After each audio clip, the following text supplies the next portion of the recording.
বন্ধুরা, উত্তর চব্বিশ পরগনা জেলাতে অঙ্গনওয়াড়ি কর্মী ও সহায়িকা নিয়োগের বিজ্ঞপ্তি কিন্তু বেরিয়েছে। তো এখানে টোটালি শূন্যপদ রাখা হয়েছে 402টি।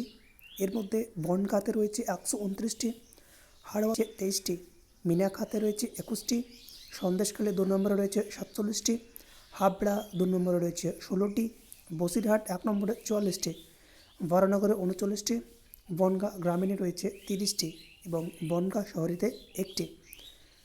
তো হাড়োয়া 6টি, হাবড়া 2 নম্বরে রয়েছে, বরানগরে 16টি, বসিরহাটে 1টি এবং 4টি, সন্দেশখালী 2 নম্বরে রয়েছে 12টি। সব মিলিয়ে টোটালি 402টি শূন্যপদে নিয়োগের বিজ্ঞপ্তি কিন্তু প্রকাশিত হয়েছে। তো এর জন্য কিন্তু শিক্ষাগত যোগ্যতা চাওয়া হয়েছে। দেখো, অঙ্গনওয়াড়ি কর্মী ও সহায়িকা পদের ক্ষেত্রে আবেদন জানানোর জন্য যে কোনো স্বীকৃত বোর্ডের বিশ্ববিদ্যালয় থেকে মাধ্যমিক অথবা উচ্চ মাধ্যমিক পরীক্ষা পাশ করে থাকতে হবে। তো এই পদে আবেদন করার জন্য আমাদের প্রার্থীদের বয়সীমা হওয়া দরকার 18 থেকে 35 বছরের মধ্যে।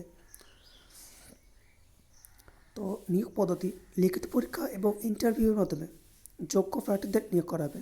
প্রথমে লিখিত পরীক্ষা হবে 90 নম্বরের এবং ইন্টারভিউ হবে মাত্র 10 নম্বরের।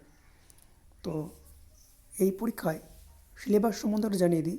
তো দেখো, প্রবন্ধ থেকে থাকবে 15 নম্বর, গণিত থেকে থাকবে 20 নম্বর, পুষ্টি ও জনস্বাস্থ্য থেকে থাকবে 15, ইংরেজি 15 নম্বরের এবং সাধারণ জ্ঞান থেকে থাকছে 20 নম্বরের।